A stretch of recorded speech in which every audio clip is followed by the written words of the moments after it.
Hello, and welcome to Ice is Slippery, an unserious podcast about hockey that's usually brought to you by one and a half hockey fans. My name is Kate, and I'm the hockey fan. Typically, I host this podcast with my husband, Fred, who is only half a hockey fan. But today, I'm very excited to collaborate with some of my favorite hockey podcasters from Over the Glass. Would you mind introducing yourselves to our audience and telling them a little bit about your podcast? Yeah, so I'm Jay. I'm one half of the Over the Glass podcast, and this is my co-host Ness. Over the Glass, we primarily follow the Sharks, so you'll hear a lot of Sharks content on there, but we also do follow the NHL and hockey as a whole, and we specifically like to highlight diversity and inclusion efforts within the sport, and also kind of hold them accountable for all the things that they're not doing in this sport. Yes, and I really appreciate you reaching out to me about collaborating. This is actually sort of part two of our collaboration. We recorded earlier today where y'all kind of took the reins, and so that's hosted on your platform. It's people can watch that over on your YouTube channel or listen to it on your preferred podcast platform. And then part two, we're going to host over on Ice is Slippery. So if you want to hear part one of that conversation, go listen to Over the Glass and then come on back and listen to part two here. But for all of the people who liked our coverage of Heated Rivalry, we are continuing to talk about that because, as you all know, I have never stopped talking about it. Fred is sitting this one out just because he thinks he has maybe just hit capacity with how much he has to add to the conversation, and he didn't want to get in our way. But he has threatened to put out a solo birding podcast, so you'll probably hear from him on his own about his own special interests. So, yeah, we talked this morning and yeah, really just kind of talked about Heated Rivalry, but really kind of its cultural impact. And we talked about how it worked, how it sort of compares and contrasts to the real life NHL. Oh, I should say, if you're an Ice is Slippery listener and you're just listening on, the regular podcast, this is a video podcast on YouTube. We don't usually do video podcasts, but the Over the Glass people were very nice to host us in their visual studio. We have had requests for video podcasts, so this is us doing a test drive. So if you want to see my beautiful face, tune into YouTube. All right. So back to it. Yeah, we had all kinds of interesting conversations, and I think we're just going to kind of keep going with those and build in on those. When we left, we were talking about sort of the Asian representation in Heated Rivalry and in the NHL. I had a lot of thoughts on Jason Robertson and Team USA. And I kind of wanted to check into, since we were talking about the Shane Hollander character, I wanted to mention really quickly the autism representation on the show. Um, I thought that was really fantastic. Do you guys know the sort of backstory on how that came to be? I don't know if you're sort of aware of it. Not particularly, no. Okay, I think a lot of people don't know it, and it's very cool to me. So when Hudson Williams read the scripts, he immediately was like, okay, Shane's autistic, right? And that's kind of, he went to Jacob Tierney and was like, I read this character as autistic. And Jacob Tierney's like, I can see that. So they talked to Rachel Reed, the author of the books, and she had not originally written the character as autistic. But since she wrote the books, I think two of her children have been diagnosed as autistic. And as she looked back at the character, she realized so many of the sort of behaviors and thought patterns and things going on with him really did read that way to her. So she has now sort of canonically said that, canonically he is autistic. She does believe that she sort of wrote him that way unintentionally, not realizing it. And the reason Hudson Williams recognized that is his dad is autistic. So that was just something I think he picked up on. My daughter is autistic, and I love that that is something that is in his character, but it's never explicitly named in the show. It's something that kind of you have to be super deep in the fandom to really know about. He's undiagnosed in the show, so it's not talked about. It's something he doesn't even know about himself. And so I think we just got really great nuanced representation of that. It's not sort of the usual TV representation you see of sort of a savant. It's just a hockey guy who also has some neurodivergence going on. And I just thought it added like a different layer to him. And, he's such an internal character. And I don't know, I was really impressed with that level of investment from the actor. Mm-hmm. So I don't know if that sort of changes how you read Shane at all, sort of learning that information. It's something we kind Um, of touched on in our discussions with Phil and Elena when we were doing our reactions. And I do remember when the news first broke that Rachel Reed did say Shane is autistic, and Hudson did go and say, like, what you had mentioned about his getting his inspiration from his father and like just knowing how to handle that.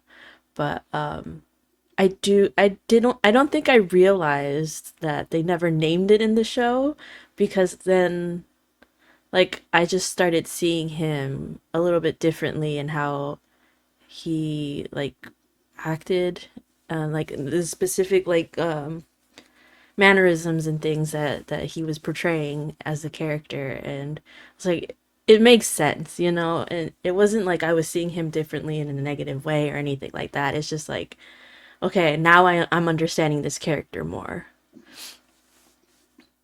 yeah, I think it was interesting to, now that you talked about it, I do remember coming across some of that information in regards to the discussion with Jacob Tierney, Rachel Reed, and later on you understand from Hudson's perspective of how he kind of approached realizing that Shane, I think he's autistic because he has that representation in his family.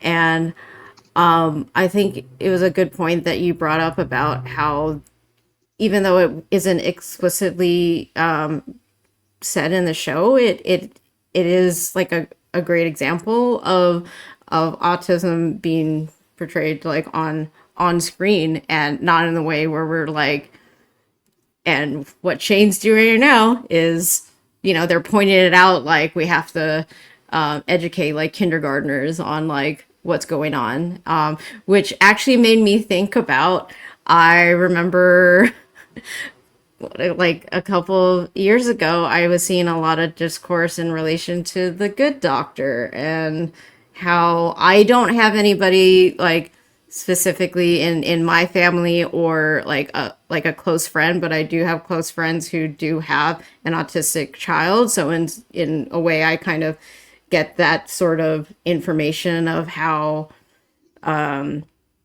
like behavioral characteristics and how it kind of ties into what people are seeing for how Shane goes about his day-to-day life. So I guess, and the fact that Christina Chang is also in that show is just these little like things that were going through my head in terms of like the crossovers in media and autistic representation. So I don't know if you particularly want to comment if you've seen The Good Doctor and how you feel about the representation that was done in that show, because I saw that there was a number of people who found it very problematic. I have seen some clips of it. I've never actually seen the show. I don't feel it necessarily like I can weigh in on it. My daughter wasn't diagnosed until she was, I would say, 11, because we sort of really noticed all of the characteristics during COVID. So there was a very long waiting Mm. period. So I was homeschooling her during COVID, and I actually had her screen was going to have her screen for ADHD because I got diagnosed as an adult and was seeing a lot of that. But she also had a lot of sensory issues. So we said, maybe we test on the autism spectrum as well. And she's level 1 autism. So she has very low needs. She's a lot of people don't necessarily realize she's autistic, but if it does come up, then they're like, oh, that actually explains some things. And it's kind of how I feel about the Shane character in some ways. I honestly hadn't thought about it. And then last night, my sister was watching the finale for the first time, and we were texting while she was watching it. And I was like, oh, did I ever tell you that Shane's autistic? And she's like, wait, what? No. And then I was kind of telling her that backstory. And it's just so funny that I just have acknowledged that about that character. I've internalized it. And then it's just like so much part of the character for me now that I like don't even feel like I need to talk about it a lot of the time. And it was just finally something where I was like, oh, actually, that might be interesting for her to know because she's not as involved in the onlineness with the show than I am. And yeah, we had sort of an outline for this episode today, all the different areas of inclusion we wanted to talk about, the representation we were seeing on the show. And I can't believe I hadn't thought to put autism representation in there, because it's such a huge part of our daily lives here. But that's just how sort of natural the inclusion was in the show for me.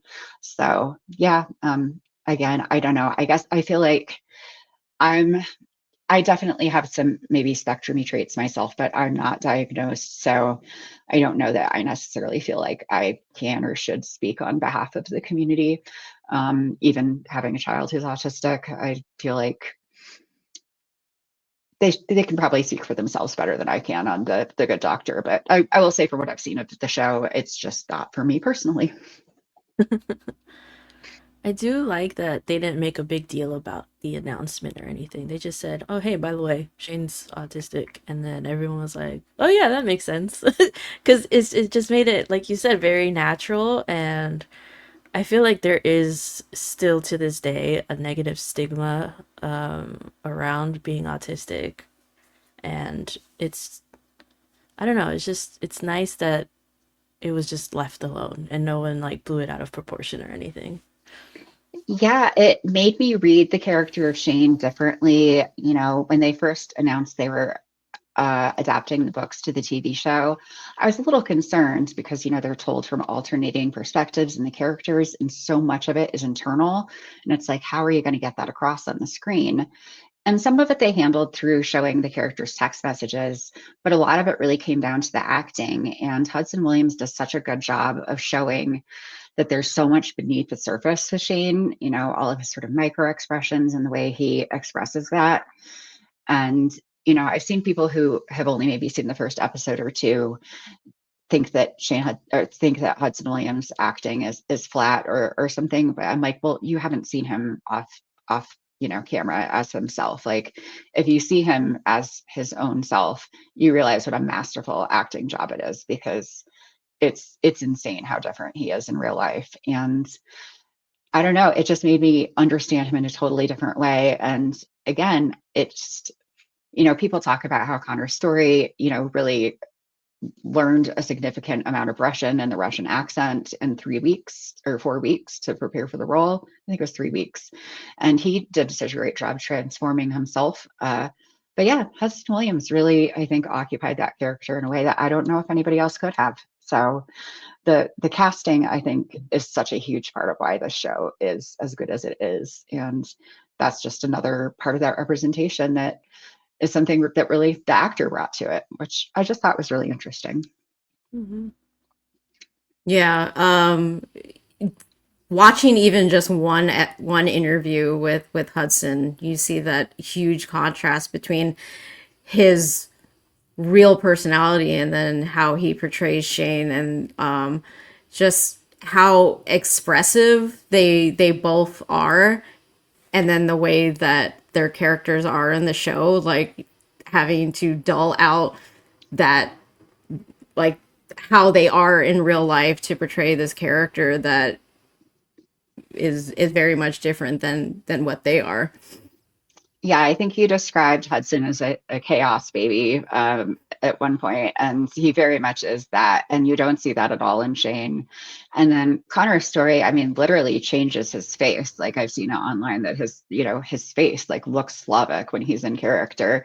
It's like he holds his facial muscles in a different way, which is something I can't even begin to comprehend. And we were actually talking about the term cinnamon roll, as in, sort of romance characters in the last episode. And Connor's story, like, as himself, he is a cinnamon roll, like just sweet and cuddly and adorable.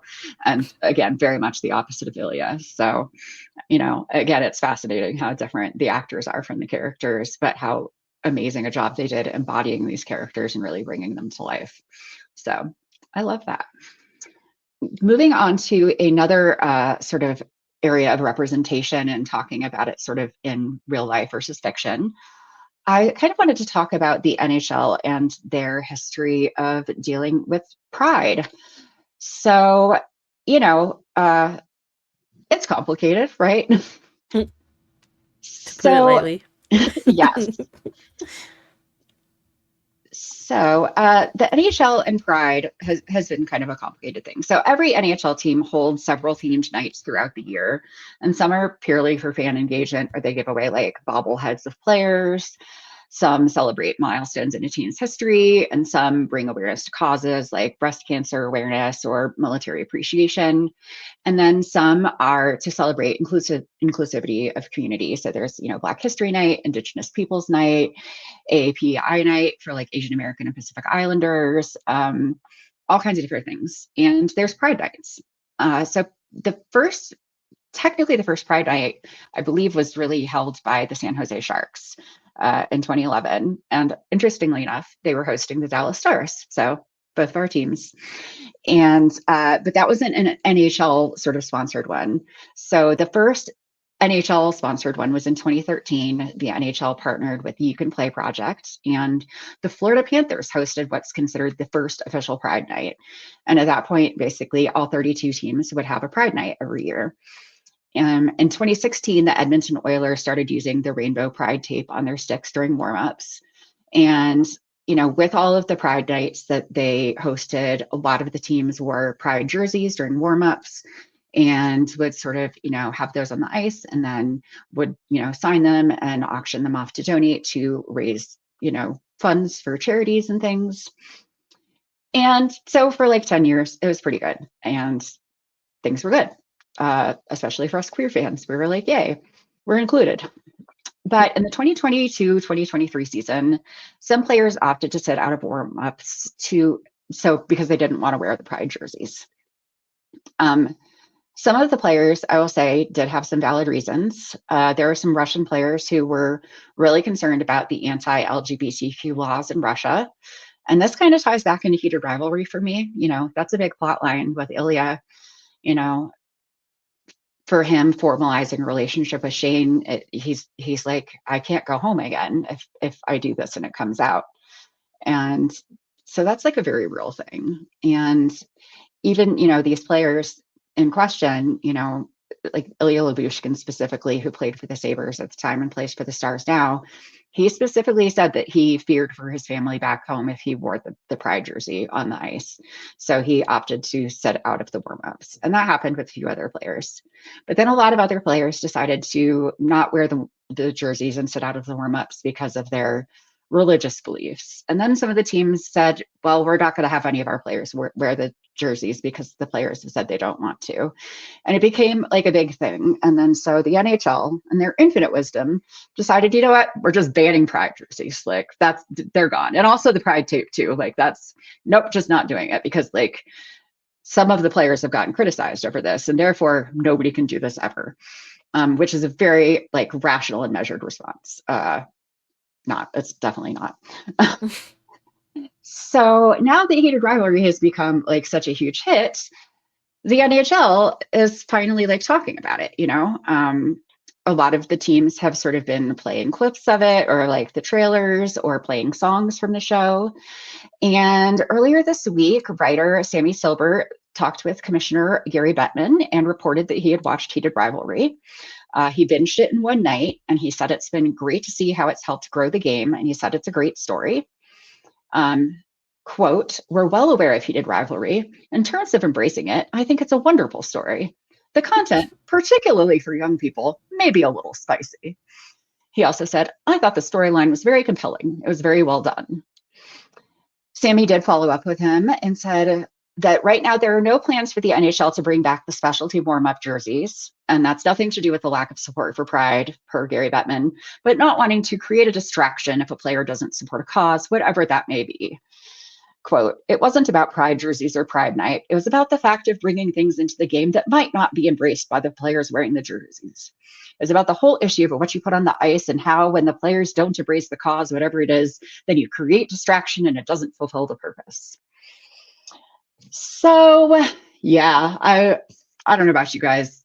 I have a lot of complicated feelings about this. I was pretty annoyed when I saw Gary Bettman had things to say, because I personally think he only had things to say because the show is popular. And StubHub tweeted recently that interest in hockey tickets had gone up 40% during the run of Heated Rivalry. And I think the NHL was like, cha-ching. And so they feel like they're weighing in, but they're clearly not planning on making any sort of meaningful backing up of that. So where are we sitting on this? I found it really interesting that in the article that highlighted, apparently Gary Bettman has watched this show. I feel like it's a lie, but we'll just pretend that he did.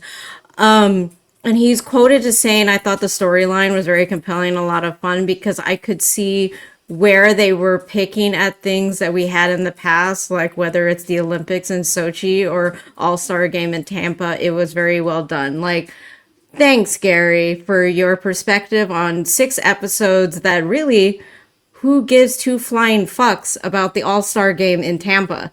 But that's apparently what you took from this show, and that it would be too spicy for some of the younger players, and your answer no answer in regards to why the NHL backtracked on Pride.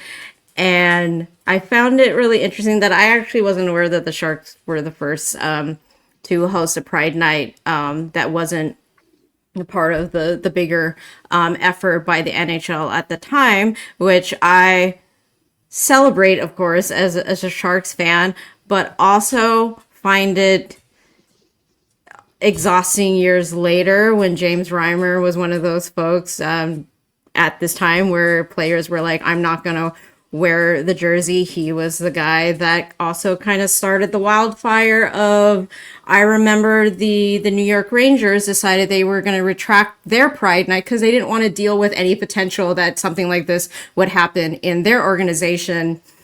And then the way that it was handled, not only on the Sharks platform, and the way that they glossed up James Reimer's statement about wine. And I don't know who made that move to put it on a graphic. Like, we don't need to glorify his response. And then the way that the media decided, let's ask James Reimer more about why he's not going to wear this jersey. It's like, can you stop exhausting the queer community with having to hear about why he decided that he wasn't going to do this thing? Like, how about we ask the queer community how we feel about this player deciding that he was going to not do this thing for religious reasons? So it's a very touchy subject.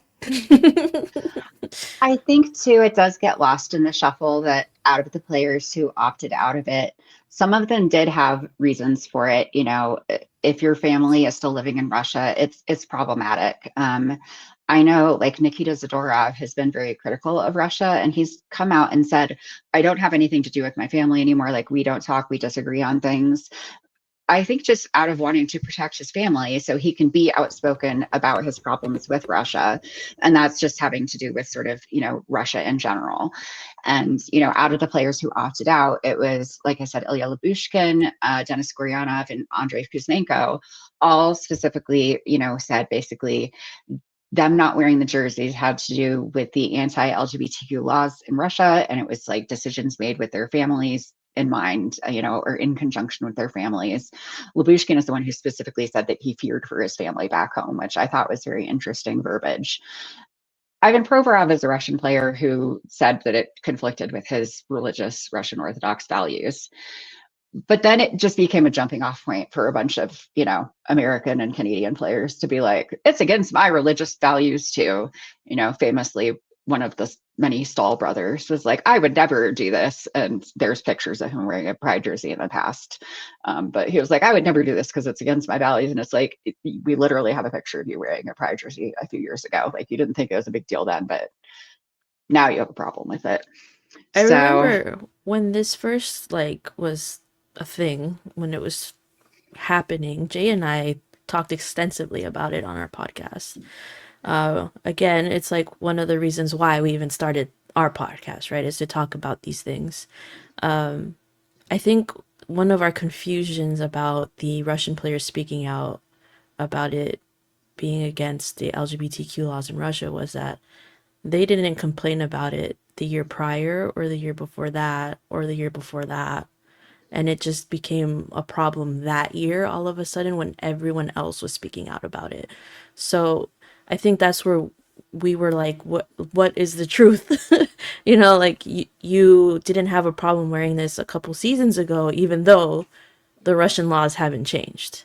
But now it's a problem, and now you're fearing for your family's life. So it's very confusing for us because like we're also getting the short end of the stick here, right? Yeah. We're the ones as queer fans, queer folks in this country, and the way things are going with our administration and stuff. Like we're not doing so hot right now with our laws and possibly getting rescinded and stuff, you know? And like the things these things matter in sports because you start seeing it in sports because of what's happening in the government. Like I'm losing track of what I'm trying to say here because I'm a little upset because this is still very triggering for me, but Yeah. it all plays into one another, and it's just frustrating to see. I don't know, it feels a little hypocritical coming from these players when we've seen them wear these pride jerseys before. Yeah. I totally understand that. It's the timing is very confusing. I don't know if there was elevation in enforcing them. I don't know if it was maybe the timing of the Ukraine conflict, if things got dialed up a lot more. I Hmm. definitely, I mean, I am barely qualified to commentate on hockey. I'm certainly not qualified to commentate on, geopolitical issues. But yeah, I didn't love how regardless of those motivations that it was sort of quickly co-opted by Americans and Canadians and then became this whole league-wide ban. I did appreciate that Travis Dermott of the Arizona Coyotes didn't even wait for his team's Pride night on their opening night. He did use the Pride tape, and the league very quickly realized that it would be a bad look for them to fine him for that and quickly rescinded the ban on the Pride tape. But clearly the NHL in general has a very bad take on how they deal with supporting their queer fans. Some individual teams, I think, are good and okay. Others are a disaster. And I think, just generally speaking, I don't trust any kind of corporate queer inclusion policy. Like rainbow washing is something I'm very cynical about. I guess somebody who's just like worked for corporations in the past, any kind of initiatives they have, I'm always kind of cynical about because I'm just like, well, they're just doing this because of the money. But I never loved the way they handled anything. And, he, Gary Bettman talking about heated rivalry brought it all up for me again. And I was just like, fuck off, Gary Bettman. Like, fuck Right. off forever. So, which is a thing I say pretty much on a weekly basis. So, yeah, I I, don't know. It's sorry to bring up something triggering though. I yeah, I I appreciate that it is hard to talk about. So my response tends to just be go punch Gary Bettman in the face, and that's why I'm not allowed to leave my house. I will say, if anything, even though it was really frustrating to see them retract several steps backwards, by they're no longer allowed to go uh, on the ice during warm-ups and wear the jerseys. But like you said, there's other teams that are finding ways around that. And it's also nice to see that, at the end of the day, I've always kind of felt like these pride jerseys are really great in terms of how they the direction that they go with it. Like, it's one thing to have them out on the ice, but then, okay, if you're raising money, where's that money going? And then, okay, great, you've got all these players wearing the jerseys, and some of them have the pride tape, but I think it's wonderful for folks who feel a lot of like happiness to see that. But then I'm always trying to think several steps ahead about like, okay, but which of these teammates or someone that if you ended up becoming friends with, would they actually be a safe space to go to? Those are kind of the things that I want to know about, also because I invest so much time and my money into this sport that, like, at the end of the day, yeah, you keep them like 12 feet away from you because it's just, I watch you on the ice and it's weird if I'm gonna go up to you and be like, oh my god, like gush over you. Like, that's just not how like I approach these players. But I if I'm going to be rooting for you every night, it's like one of those things that I kind of like want to feel reassured about that all this energy that I'm putting towards this team, like they're folks that are like good people at the end of the day. And we've got folks like, Alexander Wenberg, who's and his family, and they've been outspoken allies, the way that they donate to queer nonprofits and other avenues like that. And then also, you talked about how like the teams are finding their ways to broaden their inclusion efforts. And I found it interesting the other day that the Kings hosted the Ducks, and they actually had Jacob Tierney and Brendan. His last name escapes me, but he's also part of the production team. They were, I believe, they were invited to the game because they got glass seats, and they showed a clip on the jumbotron, and then they showed the two of them sitting down there, and I was like, man, I'm so jealous. It's like the perfect scenario of the Kings and the Ducks, like a heated rivalry, like in its own right. But then I saw in the comments that there were, I believe, Kings fans that are like, great, so when are you going to bring back your Pride Night? And I found that really interesting. That it's like, oh, so I don't know the inner workings of that, but that is also an interesting conversation that, like, while the Kings did a good thing of being like, hey, there's this heated rivalry show that apparently people are really like talking up about, it'd be great to invite them. And yet you canceled your Pride Night for the last couple of seasons. What's going on there? That Yeah. brings me back to, Gary Bettman riding on the coattails of the popularity of the show and just seeing dollar signs and doing that. I did find it really funny. I saw somebody had posted the Gary Bettman tweets in I think our NHL, and somebody was like, "Oh, I only see this show ever referenced on Reddit when people make posts about it or post press releases. Like, we get it. You want more people to watch your show." And it was like heavily downvoted. We were like, "Oh, you sweet summer child." Like, this is not people trying to get people to watch the show. Like, this is the NHL trying to get in on the action of the show. Like, the show is the hit. The NHL is not the hit in this Absolutely situation. not. Yeah, The done NHL is the side character. The for sure. NHL is always 10 steps behind. I think, to your guys' point, it's like they're trying to profit off of how big this show is because it's a hockey show. It's related to hockey. The NHL is going to try to capitalize on that. But to Jay's point, or I guess both of you talked about how each team has kind of taken on the responsibility on how they represent Pride Nights, if they do. This past week, I think it might have just been last night actually. The Ottawa Senators hosted their Pride Night, I believe, or just a game. I can't remember. I actually don't know. I just saw I this one think it was tweet. their. I think it was their Pride Night. Yeah. Their Pride Night, and they decided to make custom jerseys with the names Hollander and Rosanov, one with the original home jerseys and one with their third jerseys. And all of the proceeds for those jerseys were going to Ottawa Pride Hockey. So, like, I don't think they made a profit off of selling those jerseys at all. All of that money was going towards a LGBTQ organization. And I feel like this is the way to do it, right? If you're going to incorporate the heated rivalry craze into your team, this is a way to get fans and also support the community that you're trying to profit off of. And I did try to see if I could get a Hollander jersey for the Yeah. Ottawa Senators online. I could not find it, and I'm No. kind of sad about that. They were selling for 325 Canadian dollars, I think. I'm not really sure what that is in US, That's a but steal in US dollars. Yeah, I think they were only in arena, like in arena only. I did see somebody online comment that they were with Ottawa Pride and they didn't know anything about it. So I am keeping an eye on it just to be like, Mm. are we sure here? But I do hope that it's all done in earnest and that it is, because if it is all done as a Pride fundraiser, then I think it's a very clever way to do it, especially just because Ottawa does play a role in the series in the future. So I think I can say that because they do talk about it in the show. So yeah.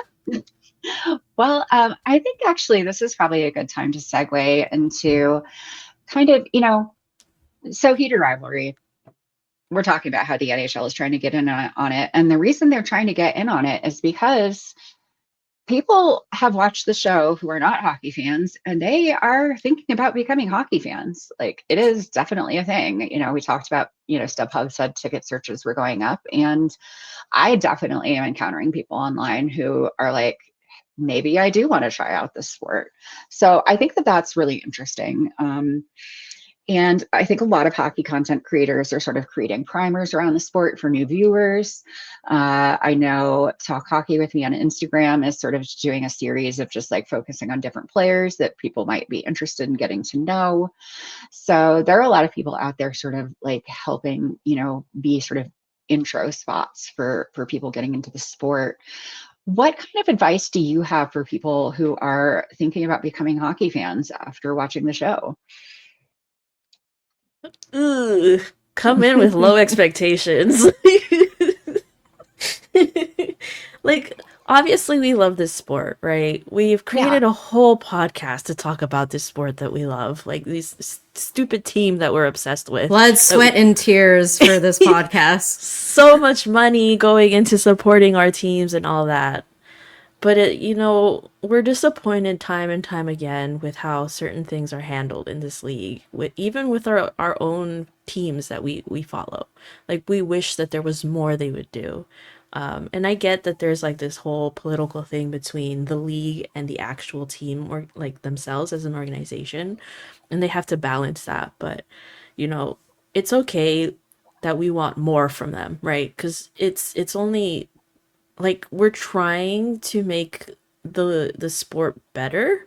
It's not like trying to isolate anyone, no matter what it is that the comments you see online when it comes to Pride Nights and things. We're just trying to make it more inclusive for everyone. But I think if people are trying to get into this sport, they have to temper their expectations because things move very slowly.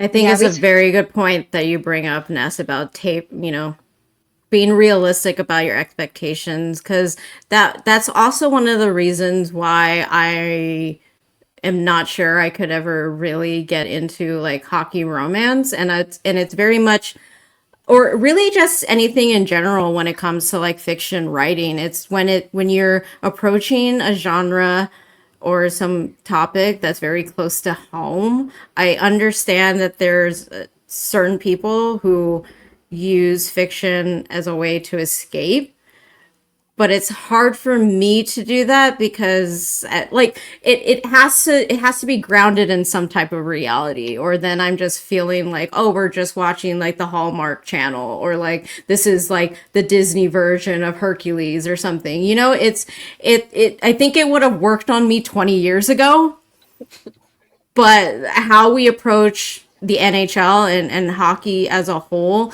when they started doing the collaboration with like You Can Play, and they started doing all of these like specialty nights, specifically Pride, it's great for the first couple of years. And then if you continue to cookie cutter it for the next several years after that, going back to Nessa's point, it's like we should be able to want more from our teams, because the landscape is always changing. The way that, in the real world right now in the US, like we hit a couple of landmarks, in terms of like allowing, gay marriage to be legalized, and things in that nature. But then now we're seeing a huge rollback.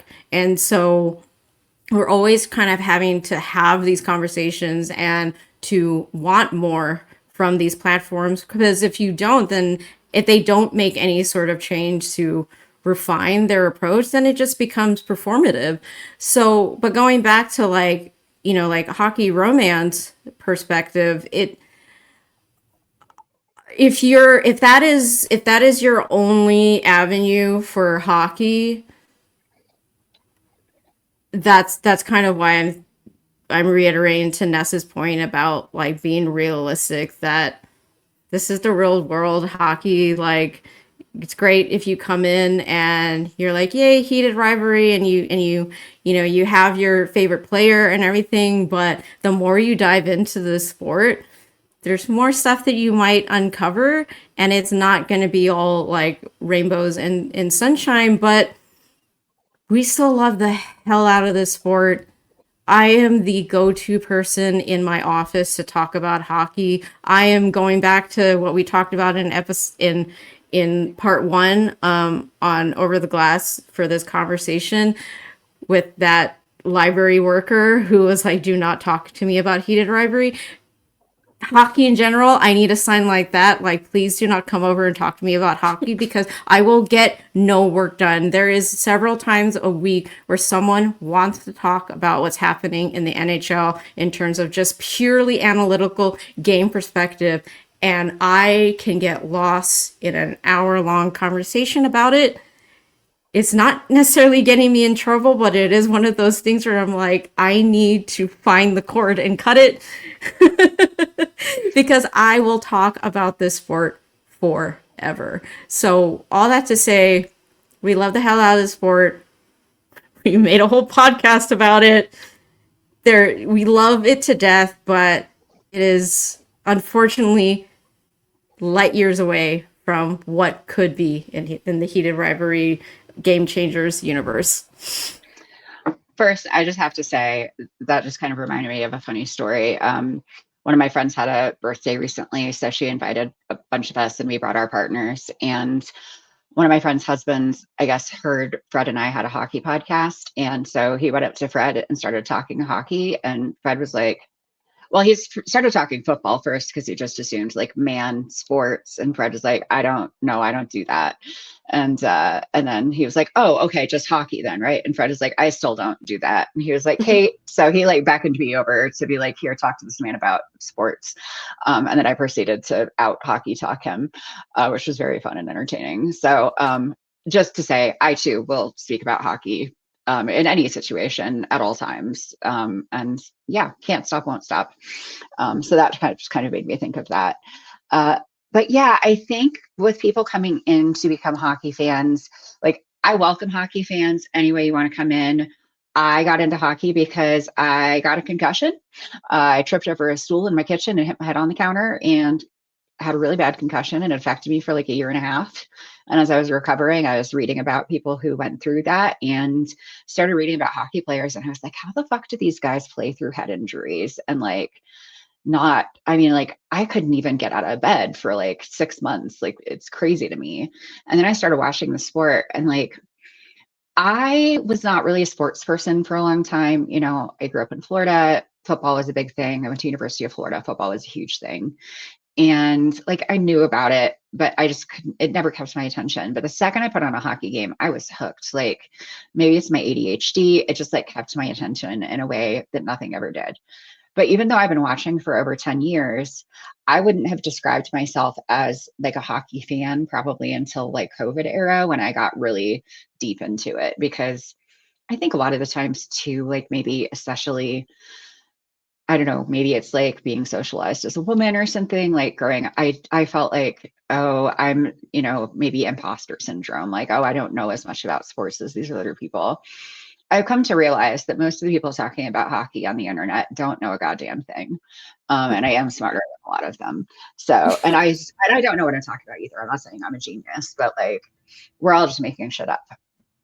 And it's kind of made me realize that, sports fandom is not necessarily that different from fandom in general. So, sort of as people are coming in from maybe the sort of like heated rivalry pipeline, like from the show, or maybe hockey romance books, there are some similarities between like sports fandom and that kind of like general fandom culture, but there are differences too. So I kind of wanted to like talk about the nuances of that.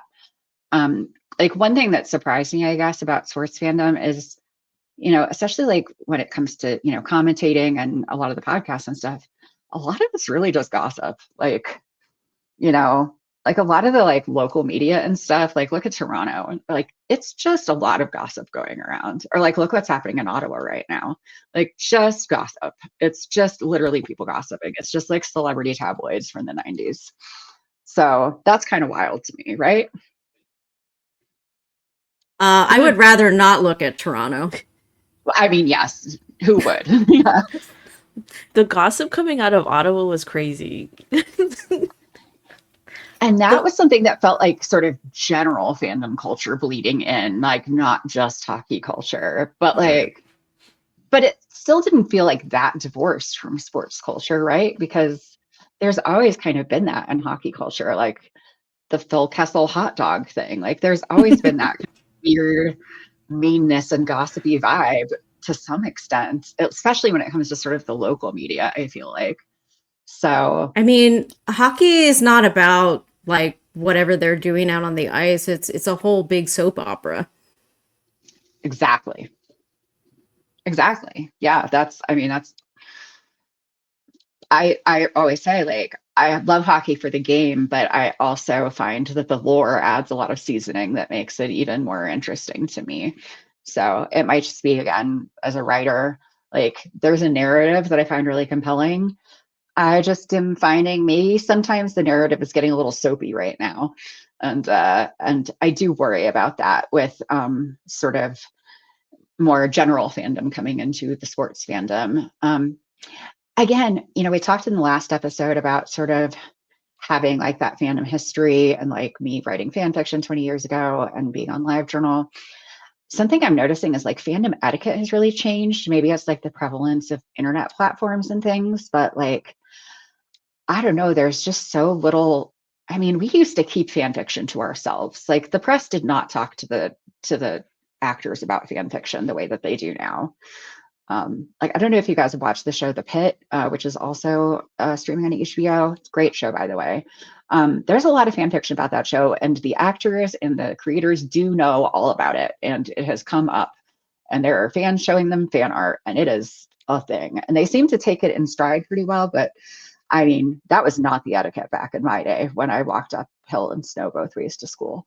So No, uh, people have gotten ballsy.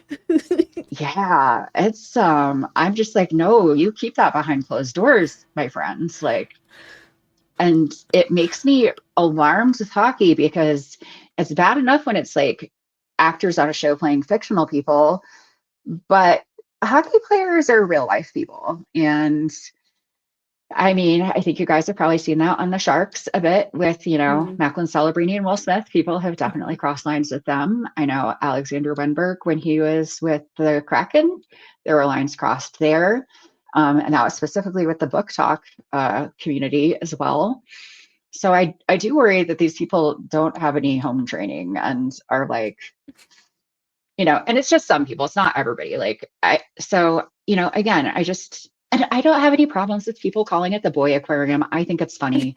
Like, It's silly, yeah. it's so silly. Like, hockey is super silly. Like, it's grown men putting knives on their feet, or grown women, grown people putting knives on their feet and skating around and putting a tiny little puck into a net. Like, it's hilarious objectively.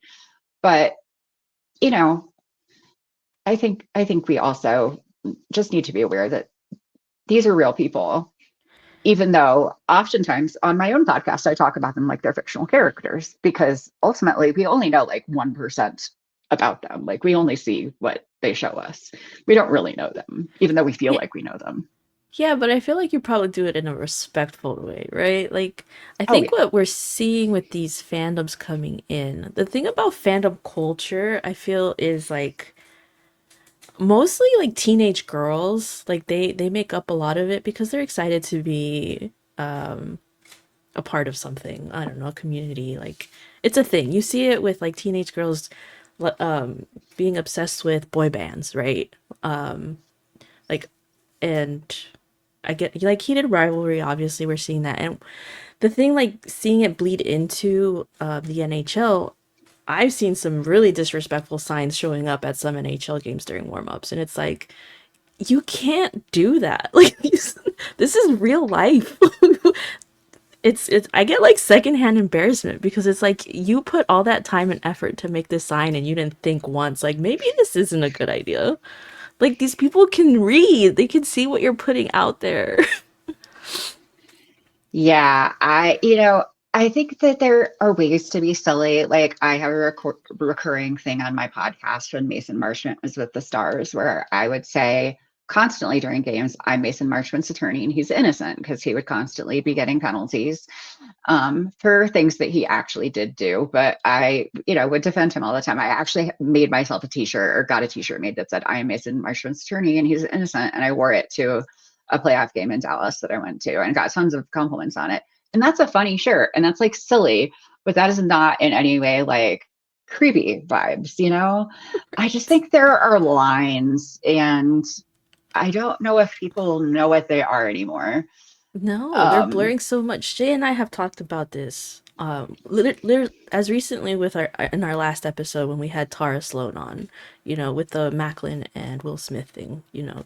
yeah, There's the fan cams that started their first season with the Sharks, and then it's with the heated rivalry thing. People are just making more edits, implying things, and it's like fine, but like don't bring this to the attention of the players or to the organization. Like do your thing. You're having fun, but it gets to a point where it's like you're being borderline creepy. Like they're real people. You have to understand.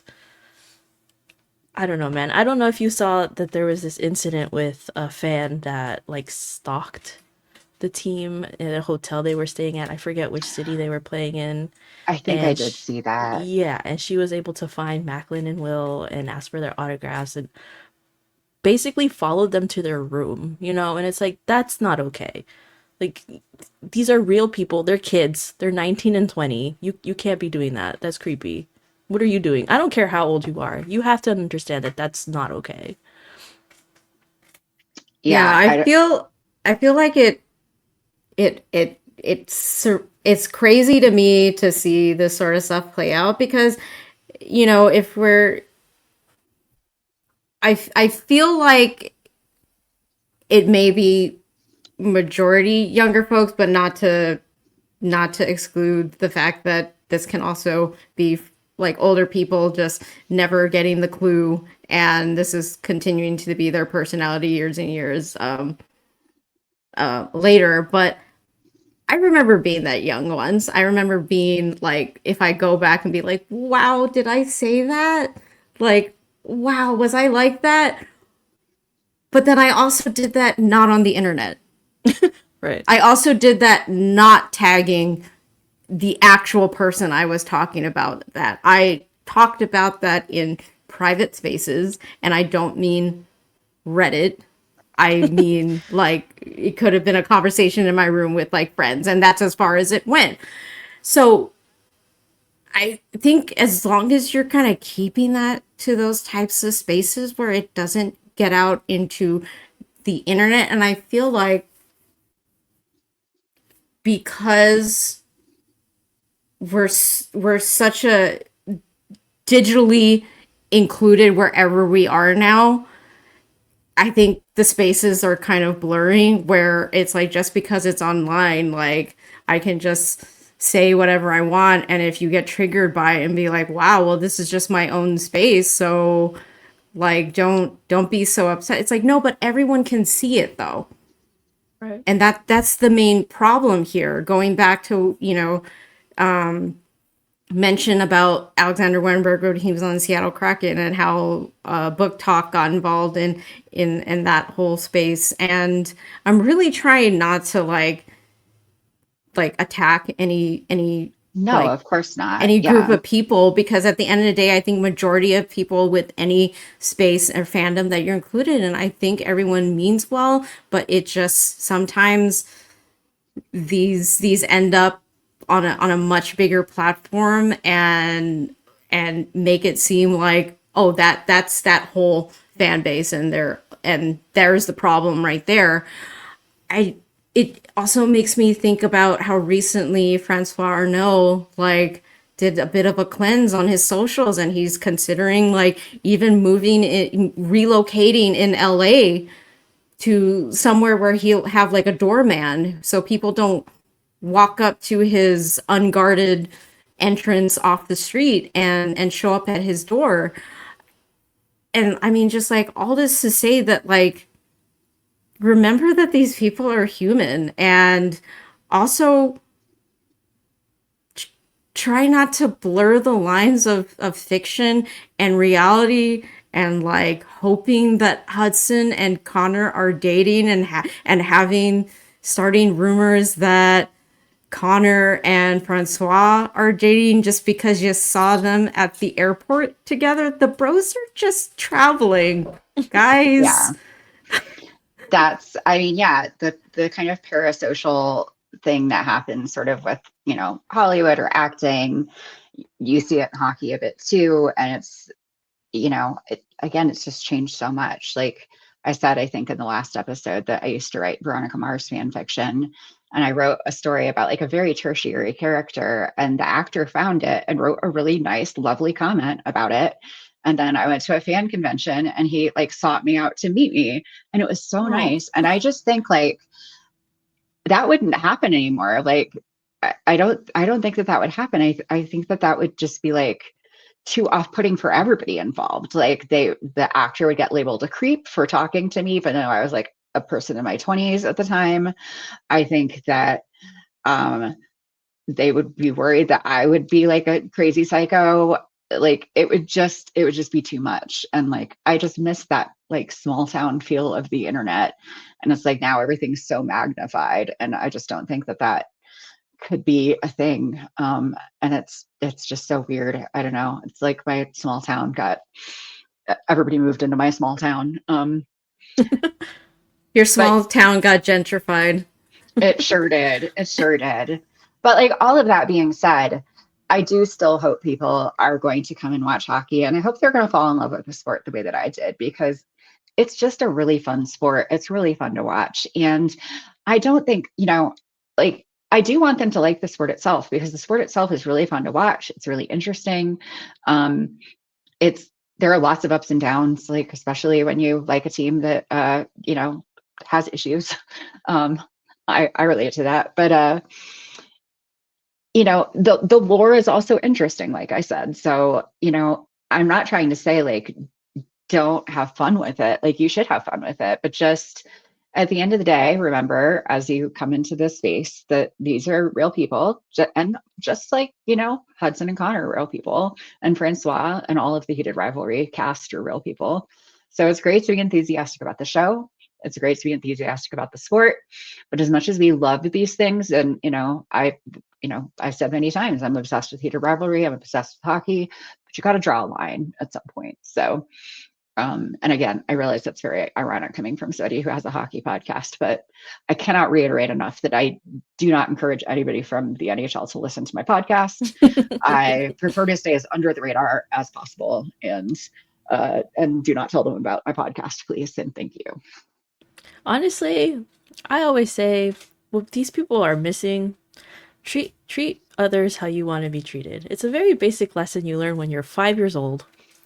If you don't want people stalking you when you go out to get groceries, don't do it to someone else. If you don't want to see someone talking some weird, creepy things about you on the internet, don't do it to someone else. It's that simple. It's a very fair point. Well, I would just love to kind of bring it back to the show here at the end.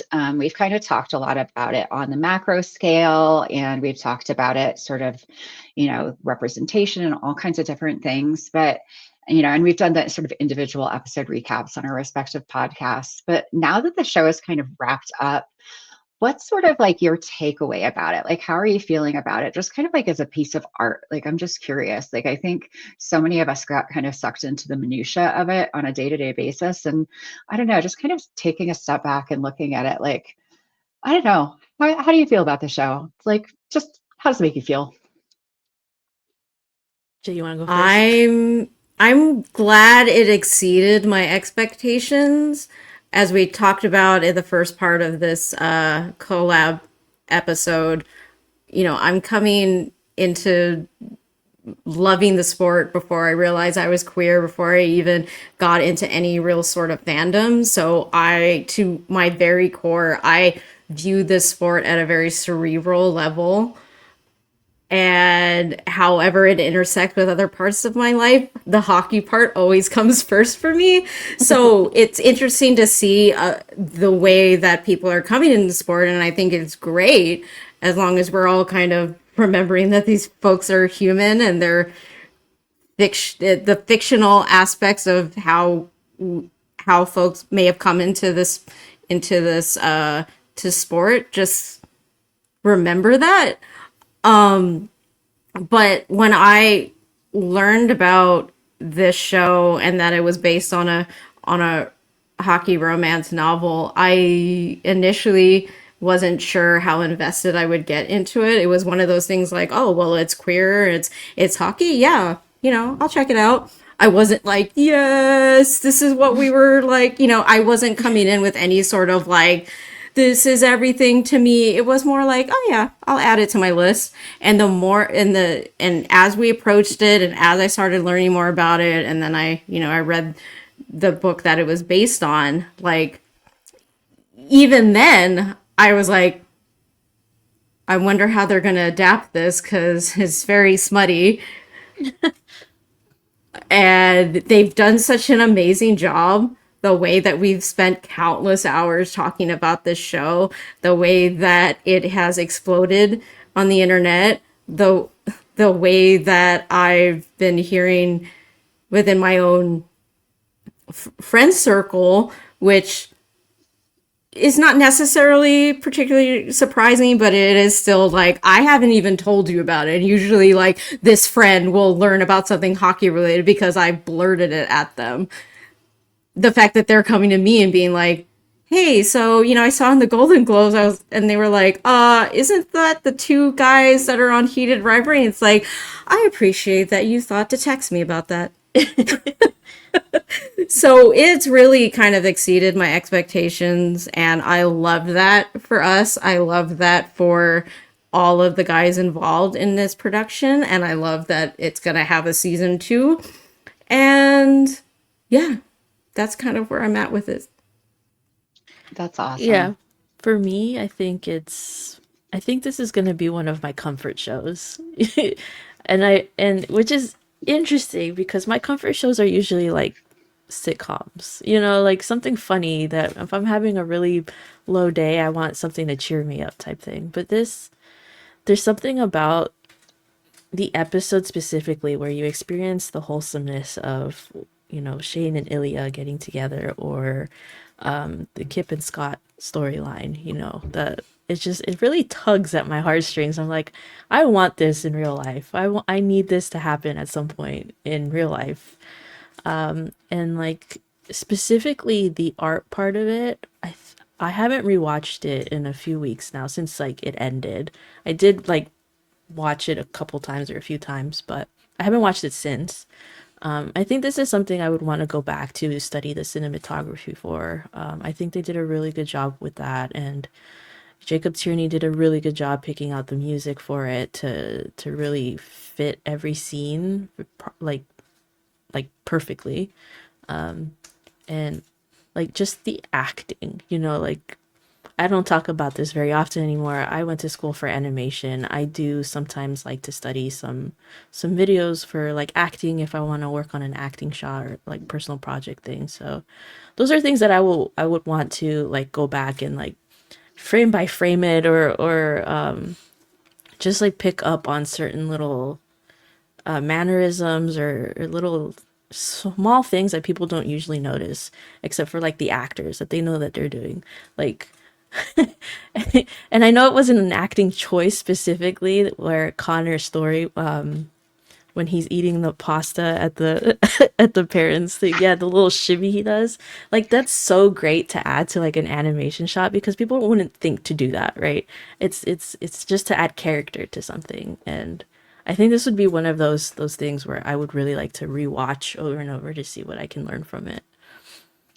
I totally agree with you. There's a woman on Instagram who's a director or cinematographer or something. She's done some great breakdowns of like sort of how different shots were done or what kind of lenses were used. And I've learned a lot about it. And I don't know, just so much care that they took in every aspect of the show. It's just so impressive to see. For me, I was excited when I heard about the show because I had read the books and I had liked them. I remember even a few weeks ahead of time, I hadn't been picked up for US distribution yet. And I had told Fred, my husband, I was like, listen, if it doesn't get picked up for US distribution, I'm going to need you to find me episodes through Methods. And he's like, I don't know, that might be kind of hard. It's like a Canadian show. Those aren't always easy to find. And I said, trust me, they'll be easy to find. The show's going to blow up. And now he thinks I'm some sort of wizard. And I'm like, no, I'm just chronically online and I just know what people like. But I couldn't have even foreseen it would blow up like this. And I don't know, I just love it so much. And I think part of it is just, for one, it's one of, if not the best book adaptations I've ever seen. Like Jacob Tierney managed to pull sort of everything out of the books that was really important, added a few things that really were great, like the Shane and Una scene in the cottage episode where they're talking outside. That was not in the books, so that was a new scene entirely. And I think that was so beautiful and so important. And I know it resonated with a lot of people. I think that it was just so important to show queer joy. We talked in the last episode a little bit about, especially for me and Jay, growing up in the 90s, we didn't see a lot of queer stories, and the ones that we saw were not happy stories for the most part. And to see these boys fall in love and have, ride off into the sunset together, like literally, it meant more to me than I can really say. I watched the finale again last night, and it was probably, I don't know, my 8th time watching it. And I teared up, and I tear up every time because it just makes me so happy. And I think, the world is like a challenging place right now, and it's just really nice. I think a big part of why the show has really caught on is because we all like having this place where we can go together. Like we all like to go to the cottage together and just like live in a place where we can have this kind of feeling, and it's pretty good. So, and this all ties back to what you said all the way in the beginning of the first episode we recorded, how we're at the cottage and we're just staying there. It's like this space feels safe for once. it does. It does. So I love that. Well, thanks for visiting the cottage with me. I really appreciate it. It's always fun getting to hang out with you too. And did you have anything else you wanted to add, or are we good to wrap it up? I would say that both of our podcasts are kind of like the cottage. It's an extension of the cottage. So Absolutely. if you're loving your time at the cottage, well, come on over to our podcast as well because we're all the cottage. Yeah, absolutely. Yeah, it's very cozy here. We enjoy it a lot. And that's going to be the end of regulation for this week's episode of Ice is Slippery. You can find us on Tumblr, Blue Sky, TikTok, and Instagram at Ice is Slippery Pod, on YouTube at Ice is Slippery Podcast, or you can email us at iceisslipperypod@gmail.com.